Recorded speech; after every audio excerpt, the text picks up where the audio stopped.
Queridos irmãos e irmãs, a graça e a paz do Senhor Jesus Cristo, nosso Senhor, nosso Salvador, seja com cada um.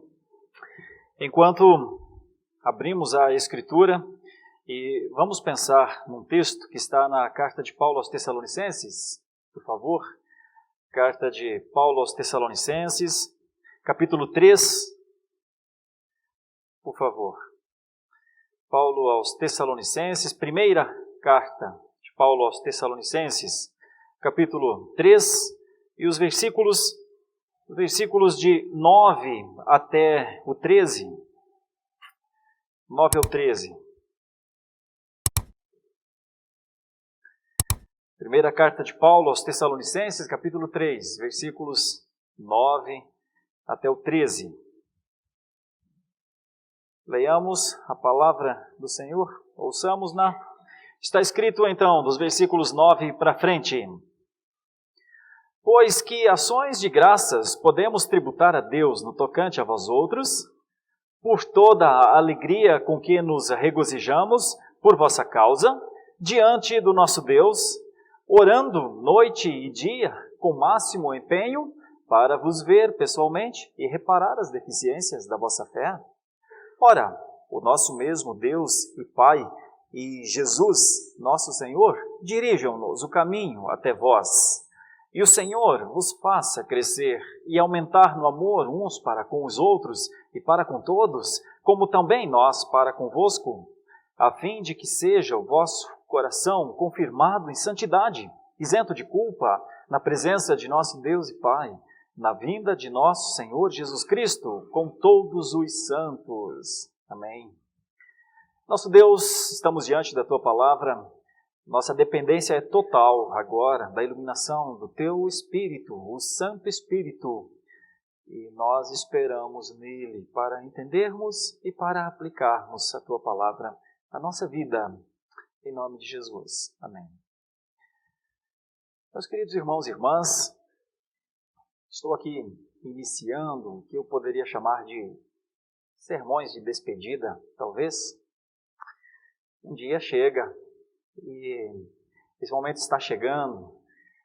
Eu vivi um tempo muito agradável, muito mesmo, especialmente de sexta até hoje, à tarde, quando estivemos juntos com os nossos jovens. Nosso MP está em acampamento, eles estão retornando agora, e eles viveram um tempo lá, chegaram na quinta-feira à noite, foram em torno de um pouquinho mais de 80, ou próximo de 80. O reverendo Wagner foi um dos preletores, eu fui outro. E então, ontem à noite e hoje pela manhã, eu tive esse grande privilégio de conversar com a nossa mocidade. Também já me despedindo, eu cheguei a Santo Amaro. Meu primeiro contato com Santo Amaro foi num acampamento, em 2012. E de lá para cá foram tantos acampamentos ao longo desses 7 anos. Então, eles gentilmente me proporcionaram esse momento, um instante para lembrarmos da caminhada e nos admoestarmos uns aos outros para que continuemos firmes nessa caminhada que é muito significativa para a vida da igreja. Eu fiquei muito feliz com essas homenagens. Nossa mocidade está muito renovada. Eu tive também o privilégio de casar quase toda a mocidade antiga. Agora já é uma turma de tiozão, então eles não vão mais para os acampamentos da nova mocidade. E está tudo certo, eles estão entrando em outra fase da vida. Acontece que nós temos cerca de 80 pessoas lá, cheias de ânimo, de vigor, de esperança, e certamente uma mocidade ativa no Senhor, uma mocidade com a alegria da salvação, é uma mocidade que faz muito por uma igreja. Então foi muito bom estar com eles lá, e orar com eles. E ontem à noite ficamos até as 3 horas da madrugada, orando e cantando e vivendo esse tempo. Já acordamos às 7 e pouco da manhã. Estou com um pouquinho de sono, não muito, mas um pouquinho pelo menos. Mas tem uma noite aí pela frente para isso. Eu também quis estar aqui hoje à noite para meditar na palavra de Deus com os irmãos. Neste sentido, eu dou graças a Deus por ter vivido esse tempo com os irmãos e com as irmãs. Começar minha gratidão ao conselho, minha gratidão à junta diaconal, Minha gratidão a todas as sociedades internas, minha gratidão aos irmãos e irmãs com quem nós convivemos, nos amamos em Cristo e fomos nos conhecendo. Muito bom ter esse instante para ler as Escrituras e buscar nas Escrituras também ânimo, resposta para as coisas da nossa vida. Então, eu escolhi esse texto hoje para meditar sobre uma ideia. E a ideia seria essa. Eu preciso dizer alguma coisa. A igreja que eu não verei mais. E em algum momento, talvez voltando, continuando a fazer alguns casamentos que ainda restam. Não deu para casar no tempo que eu ainda estive aqui, mas uns 4 ou 5 estão na agenda aí para o ano que vem. Mas fora isso, os irmãos terão outro pastor aqui e honrarão outro líder e que ele possa ser um ótimo líder no Senhor, é a oração de todos nós. Então, enquanto se chega o momento da cessação do meu pastoreio a essa amada igreja, eu gostaria de lembrar aos irmãos e às irmãs que a igreja, ela tem um Senhor. E este Senhor não é o pastor, este Senhor é o Criador da igreja. Então, esta comunidade que nós estamos dentro, ela é conduzida, dirigida absolutamente, é um reinado absoluto do Senhor Jesus Cristo. Essa é uma igreja do Senhor Jesus Cristo. Então eu tenho de lhes lembrar isso como responsabilidade pastoral. Esse é o tema da nossa meditação. Se o Senhor Deus é o Senhor dessa igreja, é a Ele que esta igreja precisa recorrer nas mais diferentes situações. Nós vamos ver 2 situações aqui, mas eu preciso lhes lembrar. Lembremos-nos, Deus é o Senhor da igreja. Deus Pai, Deus Filho, Deus Espírito Santo, a Trindade, ela comanda a igreja do Senhor Jesus Cristo. E isso é um consolo para todos nós, porque já pensou se não fosse assim? Já pensou se nós não tivéssemos o Senhor neste propósito? Se nós não confiássemos nos propósitos do Senhor? Certamente nós nos debateríamos com o destino, nós nos debateríamos com as situações que não gostamos muito de viver. Provavelmente nós veríamos as dificuldades de maneira mais evidente quando passássemos por situações graves, como falávamos agora há pouco nas nossas orações. Temos uma irmã passando por uma dificuldade de saúde, bem pontual, mas bem grave. Temos um irmãozinho nosso que nasceu e está internado ainda e precisa das nossas orações. Temos nossos queridos irmãos idosos que vão, com o tempo, sofrendo e precisam dos cuidados. Nós temos aqueles pais que não têm seus filhos com eles andando no Senhor e estão preocupados e quando voltam para as suas casas, encontram seus filhos distantes do Senhor. Normalmente alguém distante do Senhor é alguém que causa grande preocupação a um pai, a uma mãe. Nós temos muitas dificuldades, muitos problemas. A quem recorreríamos? As nossas forças, as nossas condições, a nossa inteligência? Nós nos desesperaríamos logo. Porque faríamos muito esforço por unidade, faríamos muito esforço por sermos coesos, estarmos juntos, mas só encontraríamos a limitação da nossa vida.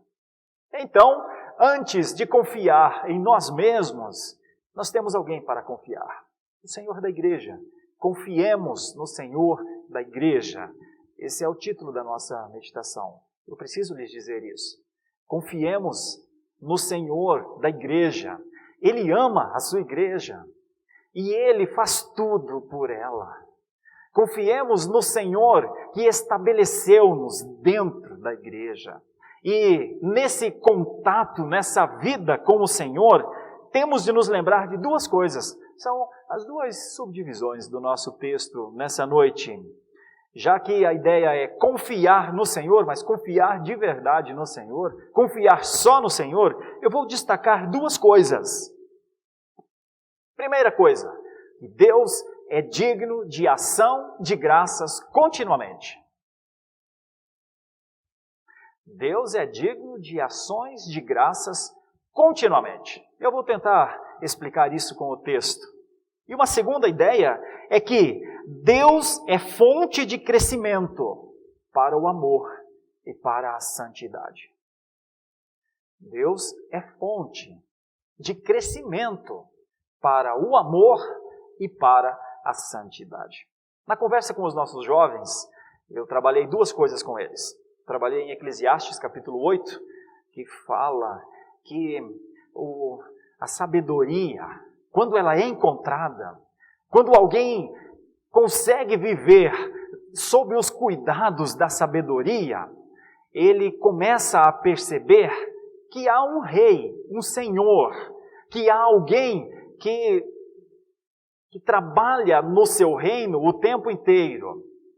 E eu disse aos jovens, a sabedoria é muito necessária. É muito necessária para saber o que o soberano quer.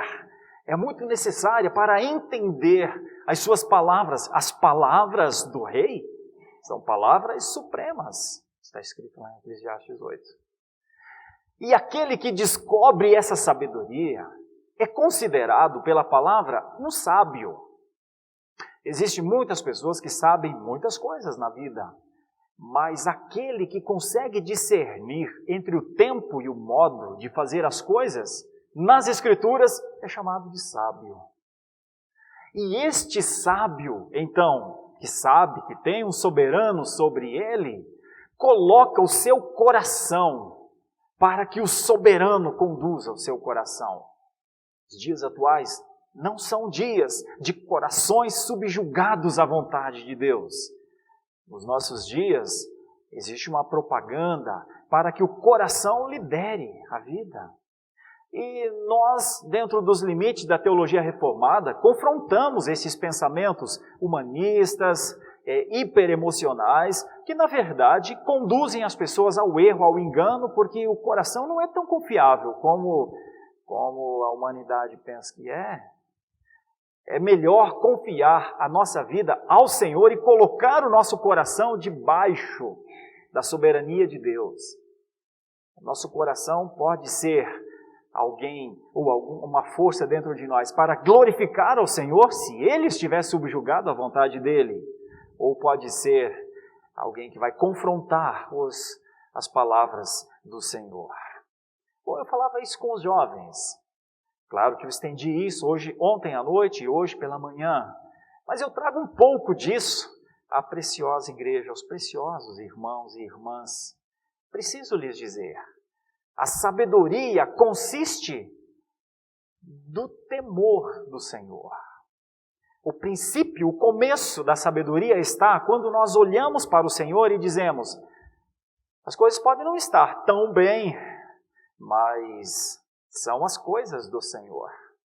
Nós estamos sendo conduzidos pelo Senhor. É como alguém em caminhada. Passa frio de manhã, cedinho. Passa calor ao meio-dia.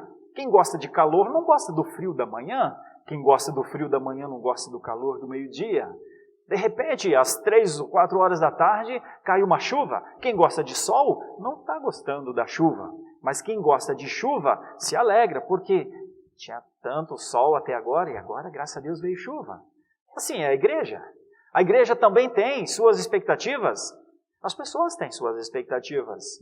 Mas todas as nossas expectativas precisam estar debaixo da soberania do Senhor e nos alegrarmos na vontade do Senhor. Parece-me que Paulo preocupava-se com a igreja dos Tessalonicenses em relação a essas duas coisas. Veja comigo, no comecinho aqui do versículo 9 para frente, pelo menos o 9 e o 10. Pois que ações de graças podemos tributar a Deus no tocante a vós outros, por toda a alegria com que nos regozijamos por vossa causa diante do nosso Deus, orando noite e dia, com máximo empenho, para vos ver pessoalmente e reparar as deficiências da vossa fé. Tem duas coisas aqui. Para Paulo, era motivo de ação de graça, de maneira contínua. Duas coisas. Primeiro, a alegria de Paulo, porque ele viu o progresso da fé nos Tessalonicenses. Paulo conhecera a fé algum tempo atrás, quando o Senhor Jesus Cristo o chamou para si e o comissionou. Paulo passaria a viver dali para frente por fé. E viver por fé é um dos exercícios mais difíceis, porque viver por fé é caminhar do conhecido para o desconhecido sem ter ideia do que possa acontecer. Até porque viver por fé é abrir mão de uma tentativa de controlar o tempo, de controlar o amanhã. Então, quando Paulo foi tomado por Jesus para ser um trabalhador da sua obra, uma das primeiras coisas que ele entendeu é que dali para frente, cada passo que ele desse já não era mais por seu esforço. Já era o progresso que viria de Deus. E ele progrediu muito. Porque desde o seu primeiro contato com o Senhor Jesus Cristo, depois do seu aprendizado em Tarsis, né? E depois com o chamado de Barnabé, para onde Paulo iria? Mas a palavra de Deus diz que o Espírito disse para onde Paulo iria. Em Antioquia foi dito: separai-me esses dois vão falar do nome sobre todo o nome aos gentios. Lá estava Paulo, que ainda se chamava Saulo nessa época. E então, andando com Barnabé, imediatamente ele começou a ver que a fé era alguma coisa progressiva. Ele viu logo no começo da sua caminhada um governador se converter. Foi Sérgio Paulo, em Chipre. Ele era um romano. Mas ao pregar o Evangelho, mesmo em meio às diversidades, aos mágicos da época, que tentavam perturbar a pregação de Paulo e de Barnabé, aquele homem foi convertido. E então, depois de atravessar aquela ilha inteira, eles entram em um navio e vão para a Ásia Menor.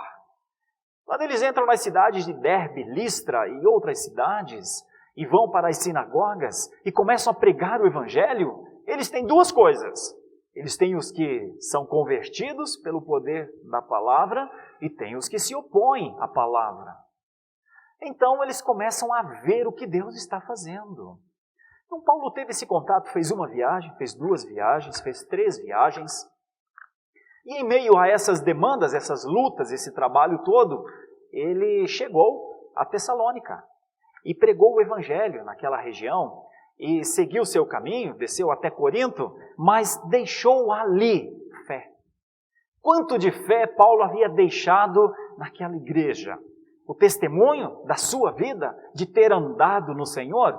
Sim, mas mais do que isso, Paulo não falava por si só, ele justifica isso em algumas vezes, ele diz: olha, eu deixei de qualquer filosofia, eu deixei de qualquer forma rebuscada no falar, para anunciar unicamente uma coisa, anunciar Jesus Cristo, e este morto, crucificado e ressurreto. Então, Paulo não só testemunhou que havia conhecido a fé, mas disse que a fé era uma possibilidade para eles também. E sabe o que aconteceu com os Tessalonicenses? Eles agarraram isso, como quem entende que não pode viver sem ela. E a primeira coisa que os Tessalonicenses precisaram fazer foi tomar uma decisão. Eles viviam numa região de alta idolatria greco-romana e adorava-se muitos tipos de deuses nessa região. Mas os Tessalonicenses abandonaram os seus ídolos e começaram a verdadeiramente servir ao Deus vivo, o único vivo. E eles entenderam isso. Então, Paulo, ao ver isso, se alegra demais. É pouco, as palavras são poucas para dar tanta graça ao Senhor pelo progresso na fé. Ele diz isso, mas o progresso na fé, Como a fé vai avançando e as pessoas vão se fortalecendo, Paulo identifica uma coisa, que no primeiro momento parece estranho, né? A frase reparar as deficiências da vossa fé. Mas qual fé é perfeita? Qual fé já atingiu o máximo da sua capacidade? Não é um pouco estranho ainda para nós, quando lemos aquela passagem de Jesus, se vocês tiverem fé, vocês dirão a este monte, lança-te ao mar. A gente olha para isso e fala, que fé é essa? De que fé ele está falando? E a gente diz, montes não se lançam ao mar. Obviamente, Jesus não está falando de mudança mesmo, de montes. Ele está dizendo o que a fé pode fazer. Coisas incríveis, coisas inimagináveis. Homens e mulheres de fé vivem no mundo como se não fossem do mundo. E o choro de homens e de mulheres de fé, o choro mais profundo, é aquele de entender que não conseguem agradar a Deus como gostariam, como se propuseram. Enquanto os ímpios choram pelos seus fracassos, pelas coisas que não deram certo, lamentam, culpam os outros, culpam a si mesmos, têm raiva, muitas vezes até blasfemam contra a sabedoria eterna, os cristãos choram pelos seus pecados e lamentam pelos seus pecados. E dizem, Senhor, como posso ser este pecador que continua a pecar tão deliberadamente? Eu, a quem o Senhor deu fé. Então, quando Paulo vê que os tessalonicenses estão preocupados com isso, ele diz, eu vou lhes ajudar. Eu vou lhes ajudar. Vamos reparar as nossas deficiências na fé? Vamos trabalhar juntos nisso? Vamos avançar, porque a fé agrada ao Senhor. E sem fé é impossível agradar a Deus. Pronto. Essa é a primeira coisa que eu gostaria de deixar. Gostaria de dizer, relembrar. Confiemos no Senhor. Confia no Senhor. Estou falando pessoalmente com você.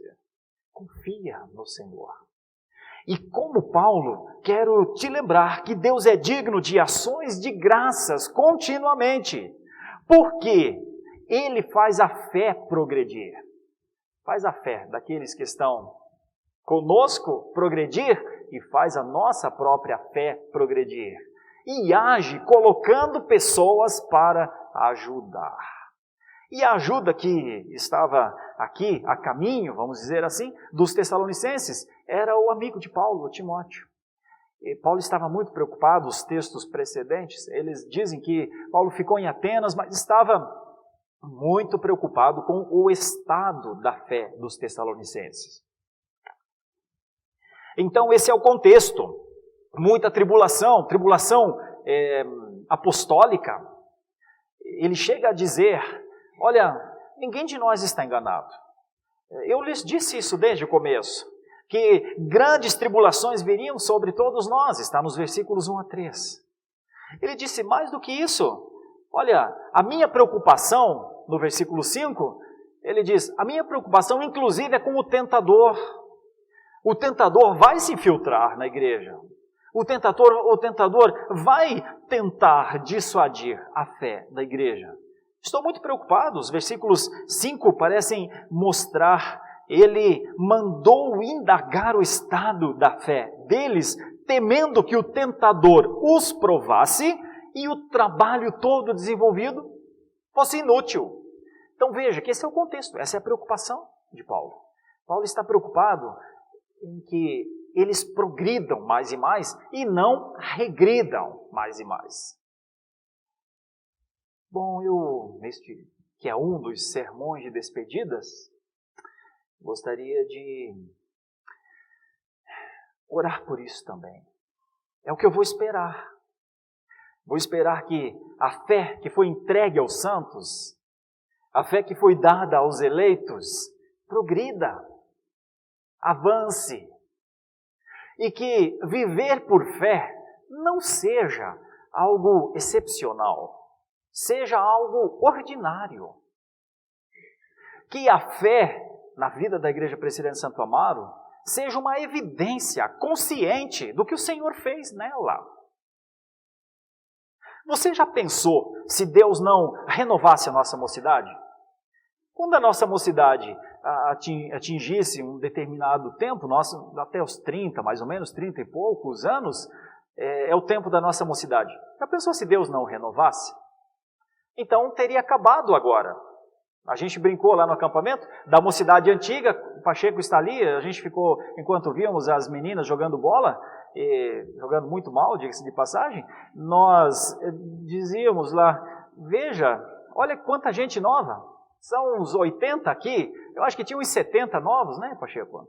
Por aí. E nós olhamos assim, estávamos lá, eu, Pacheco, Carol, mais alguns irmãos, Lucas e Pedro Vanzella, mais alguns, os outros são todos novos.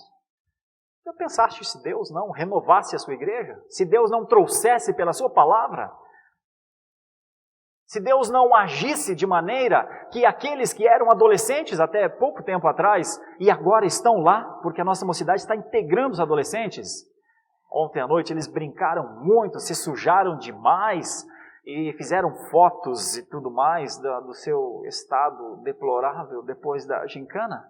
E alegres por terem acessado a mocidade, porque para os adolescentes é um novo nível chegar à mocidade. Sim, Senhor. Já pensou se Deus não renovasse a fé dos nossos adolescentes? Se Deus não desse graça às nossas diretorias para trabalharem muito no extra-acampamento? Bom, é assim que é. É assim que Deus opera. Você já pensou se Deus não renovasse a nossa SAF? Nós não teríamos as 117, 120, eu acho, assinaturas da revista da SAF. Claro que não. Porque todos nós, naturalmente, vamos nos cansando e vamos deixando. Para quem a gente deixa as coisas? Se não for para alguém que Deus trouxe. Porque cada um faz o seu trabalho, no seu tempo. Mas o Senhor Deus é aquele que renova tanto forças quanto gente. Eu me alegro muito nisso.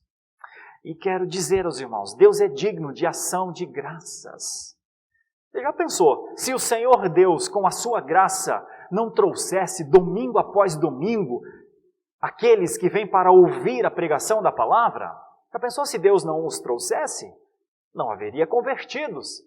Nós ainda estaríamos com aquela parede antiga. A porta era muito bonita, é verdade, mas a parede um dia teve de ser removida. Por quê?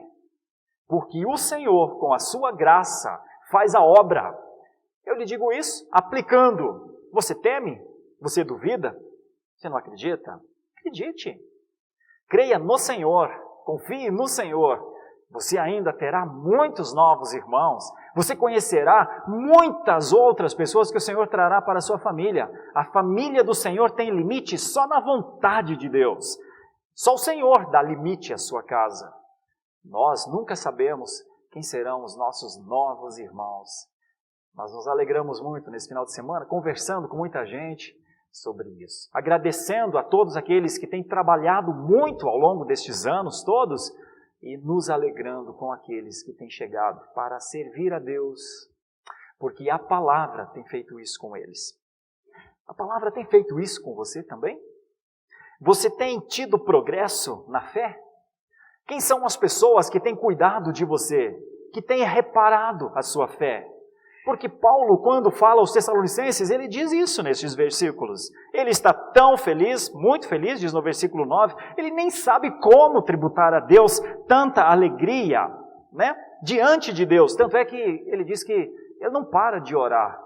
Qual seria o teor da oração de Paulo pelos Tessalonicenses? Não tenha dúvida, é de gratidão, é de muita gratidão, é regozijo mesmo, mas ao mesmo tempo ele diz, mas ninguém é perfeito aqui. Todos nós precisamos crescer. A nossa fé precisa ser encorpada. A nossa fé precisa ser segura nas obras de Deus. A nossa fé não pode estar comprometida com os resultados que queremos. A nossa fé precisa estar segura na vontade de Deus. O que Deus quer? Olha, o que Deus quer é o que eu também quero. Foi isso que Paulo quis dizer aos Tessalonicenses. Por isso, Confiemos em Deus. Ele é digno de ações de graças continuamente. Não pare de dar graças ao Senhor. Não diga que não tem motivos. Nós os temos. E se os temos, a nossa atitude mais sábia é: Senhor, santo é o teu nome. Louvado seja o teu nome. Digamos isso uns aos outros. Digamos isso quando as pessoas se achegarem por essas portas. Digamos: o Senhor tem feito grandes coisas entre nós. Estamos alegres, como disse o autor do Salmo 126. Digamos isso, porque a nós já não é mais dado o direito de silenciar diante das grandes coisas que o Senhor tem feito. Não é justo da nossa parte não dar a glória devida ao Senhor. Deixa eu falar da outra ideia. A outra ideia dentro desse conceito: confia no Senhor. Verdadeiramente, confiemos no Senhor. Primeiro, porque Ele é digno de ações de graças continuamente. Depois, Ele é fonte de crescimento para o amor e para a santidade. Será que nosso amor alcançou o nível máximo possível, idealizado por Deus? Por consciência, admitimos que não.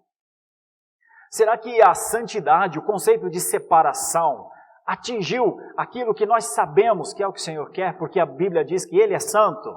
E está escrito: olha, eu sou santo, sede santos. Sede santos, porque eu o sou.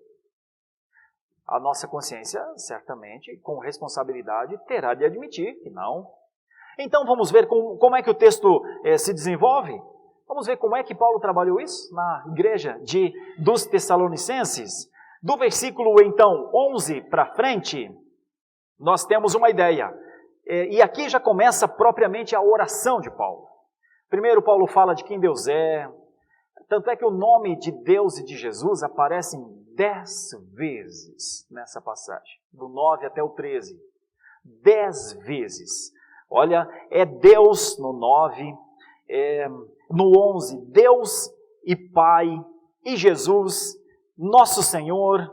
E depois no 12, de novo, Senhor.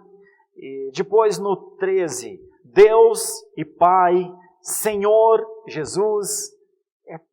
Tem tanto o nome de Deus nesses poucos versículos, que certamente a pessoa mais importante dessa passagem é Deus.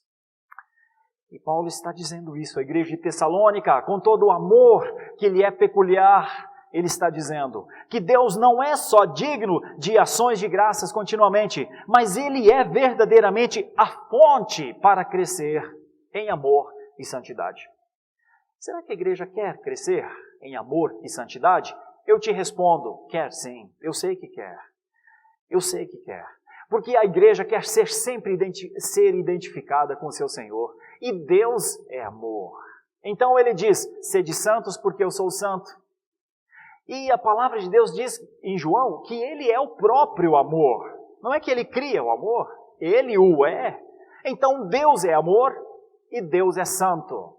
E a alegria dos cristãos é se parecerem mais e mais com o seu Senhor.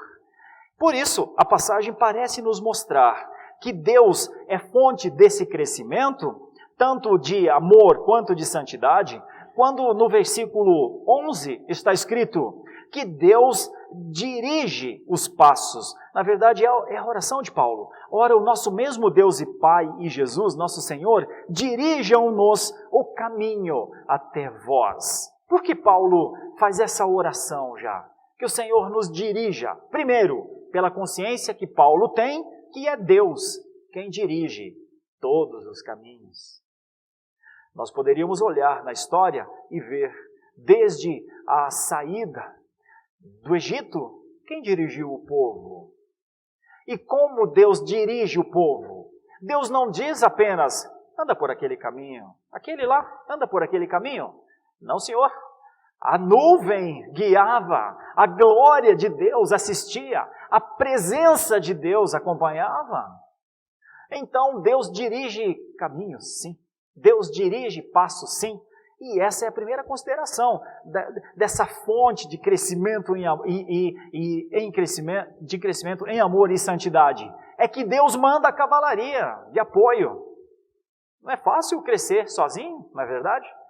Os filhos não crescem sozinhos, eles crescem porque os pais alimentam, cuidam, protegem.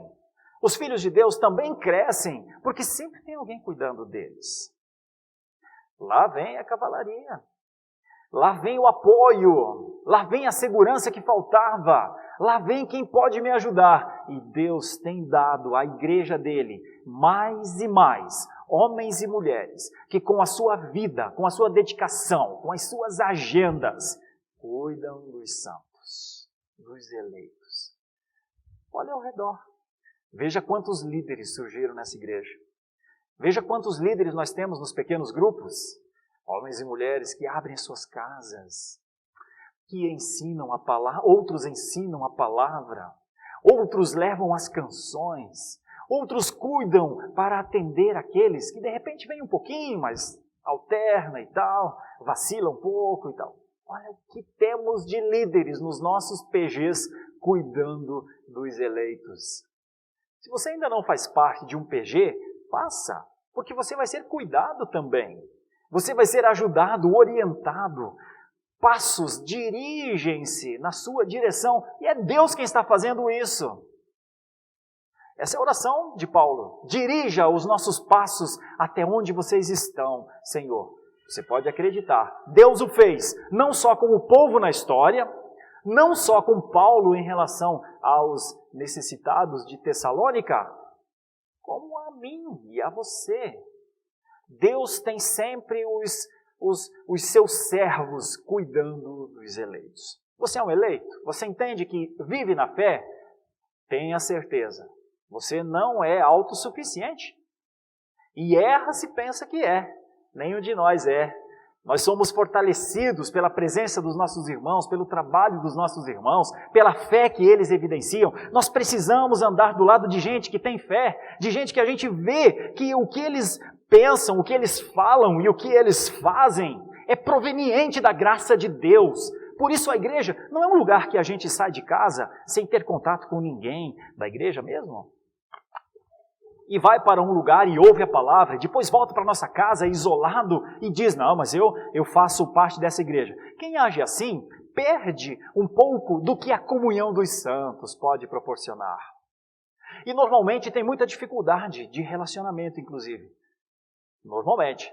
Então, a orientação de Paulo é, Senhor, ou a palavra de Paulo, a maneira de Paulo entender que Deus é fonte de crescimento, de amor e de santidade, é que ele sabe que Deus o levará. Se não leva pessoalmente, mas leva a sua palavra. Levou a carta para eles ouvirem.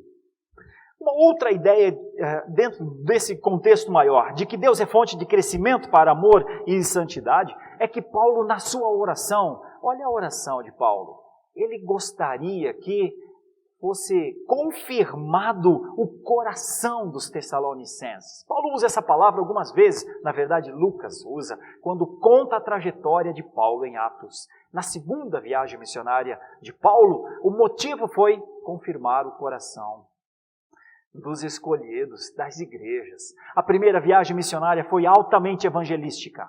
As igrejas foram plantadas, a liderança foi instituída, e então quando surge a segunda viagem missionária, o objetivo é confirmar aqueles que haviam recebido a graça de serem chamados de filhos de Deus.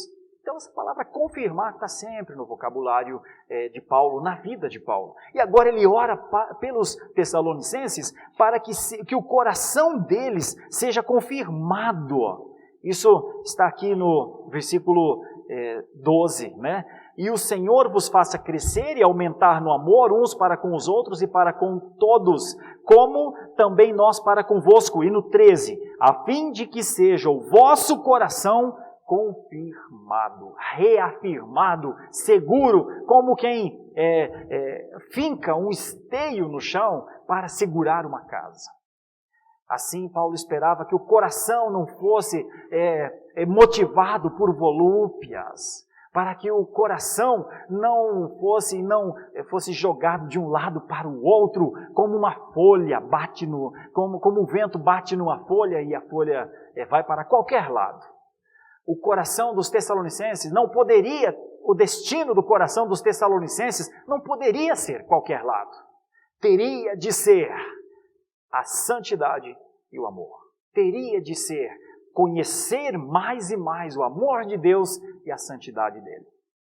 Veja a beleza disso, a beleza dessa oração, né?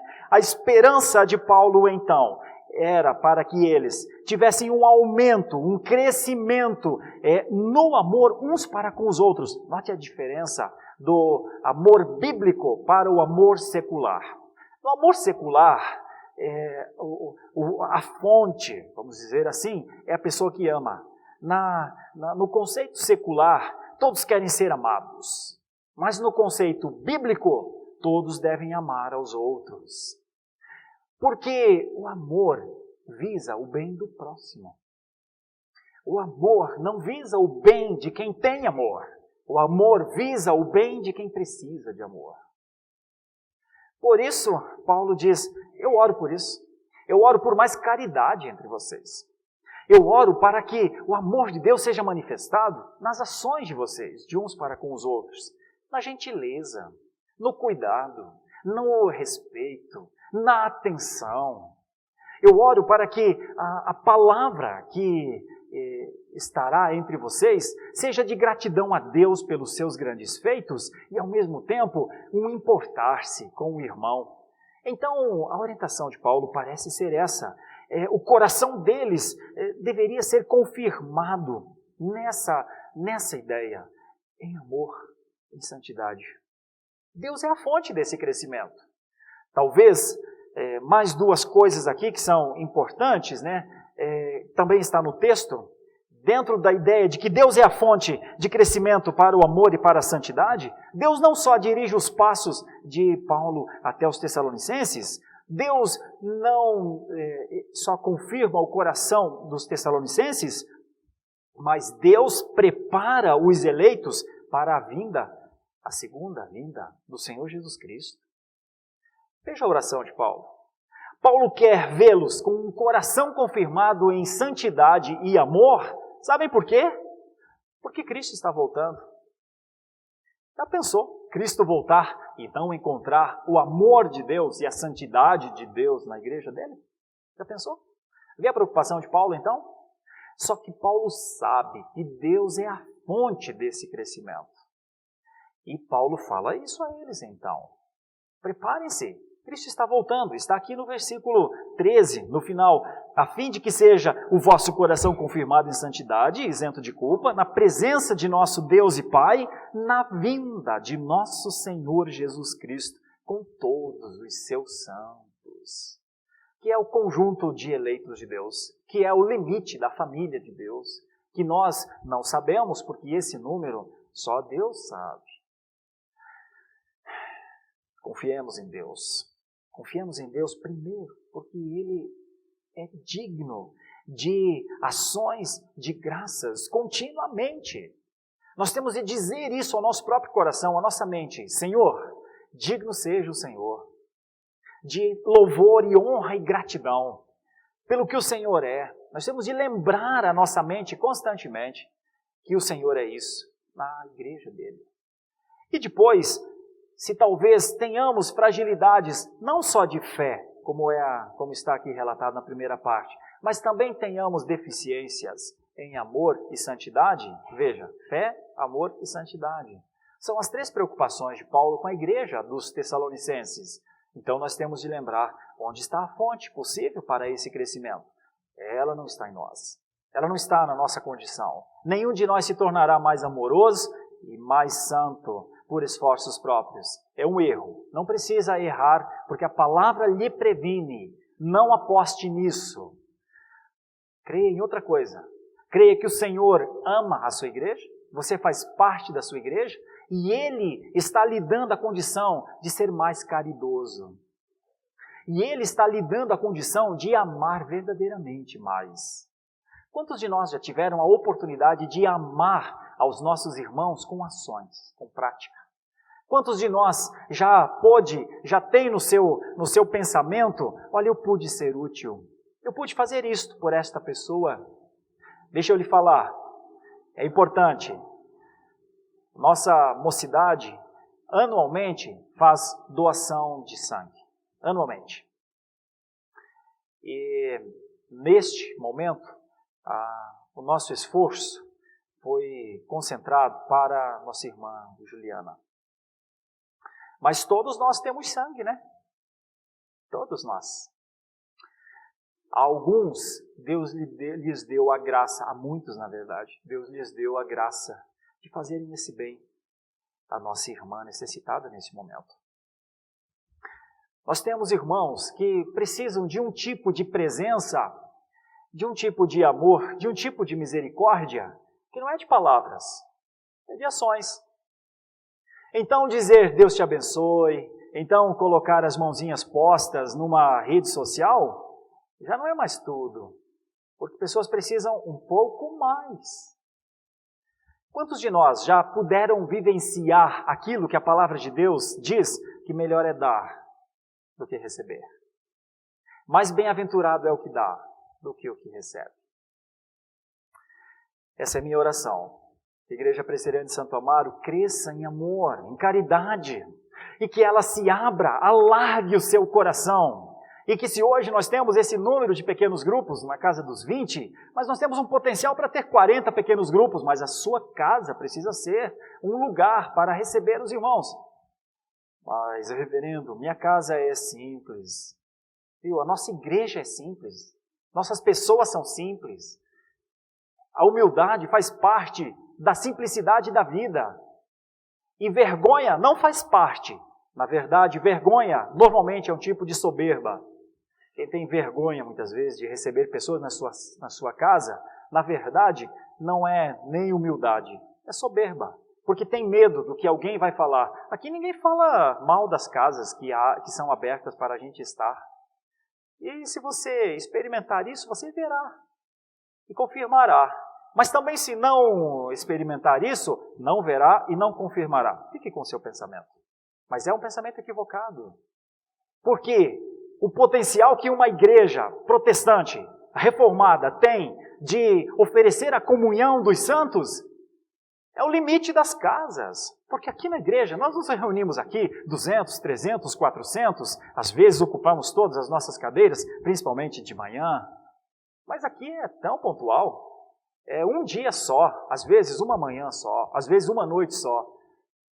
Olha, nós temos condição de dobrar a nossa comunhão, a nossa agenda de comunhão, a nossa agenda de crescimento em amor. Nós temos a oportunidade de duplicar. Se nós nos reunimos uma vez por semana efetivamente, aqueles que estão nos pequenos grupos se reúnem 2 vezes por semana. Você sabia que tem gente que até se reúne 3 vezes? Já pensou? Nós temos irmãos que vão a 3 pequenos grupos.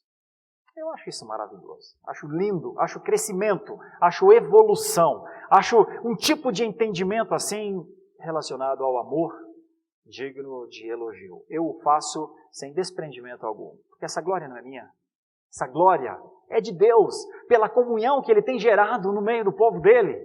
O crescimento em amor não se faz de palavras, se faz de gestos.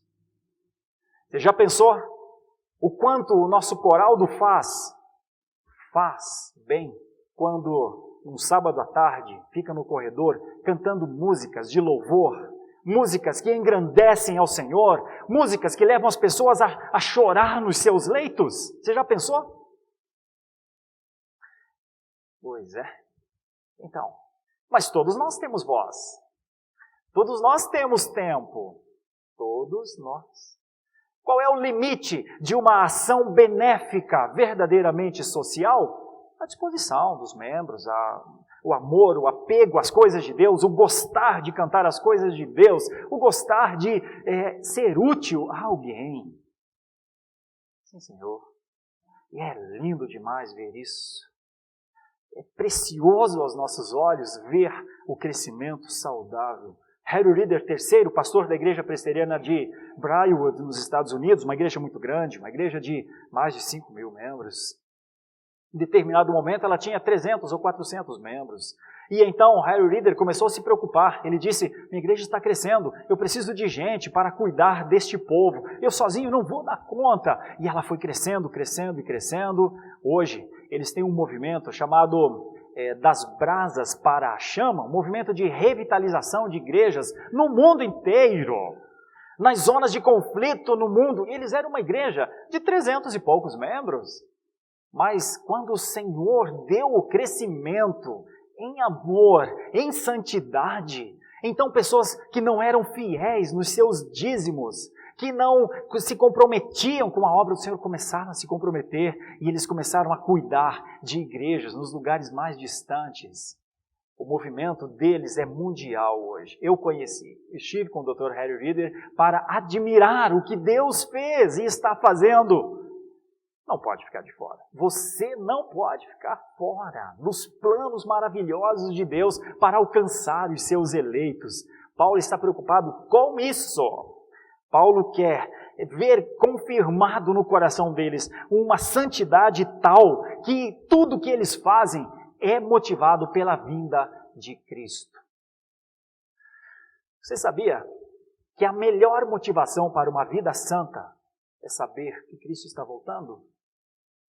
Os puritanos nos Estados Unidos fizeram uma evangelização nacional muito grande, porque eles tinham um entendimento da volta de Jesus. Você sabia que Paulo e os seus discípulos, todos os seus amigos, aqueles que foram instruídos a serem evangelistas e discipuladores, a motivação deles era alcançar o maior número de pessoas possível, porque Cristo estava voltando?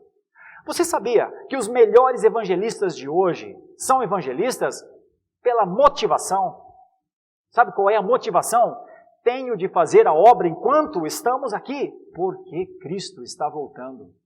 A igreja não pode perder de vista a parousia, não pode perder de vista que esse é um momento transitório, não pode perder de vista que a eternidade não é aqui, que a eternidade está no porvir. E então ela trabalha hoje para que o Senhor Jesus volte. Maranata, vem Senhor Jesus, é o que diz a igreja. Sabe como a igreja diz isso? Com seu crescimento. Seu crescimento em amor e em santidade. Preparando-se para a vinda do Senhor Jesus, que é o Senhor, diz o texto. O senhorio de Cristo será estabelecido na sua volta. Totalmente. Essa é a sua motivação? Eu digo para você. Me permita a liberdade na sinceridade que sempre tive ao longo desses 7 anos. Quem não é evangelista, não o é, porque não tem esse negócio batendo, latente no seu coração. Cristo está voltando. Não é evangelista quem tem um problema teológico não resolvido ainda. Ainda não está resolvido que é urgente fazer isso. Ainda não está resolvido na mente que é urgente fazer discípulos. Fazei discípulos de todas as nações, batizando-os em nome do Pai, do Filho e do Espírito Santo. Você já pensou na hipótese de nós termos irmãos salvos pela graça sem um discípulo sequer? Você não é um deles, né? Você não pode ser um deles. Não seria justo para com a graça. Porque você já foi um discípulo. Nós já fomos discípulos. Então, como é que virá o crescimento? Em amor e em santidade? Pelas ações. Não virá por palavras. Virá por atitudes.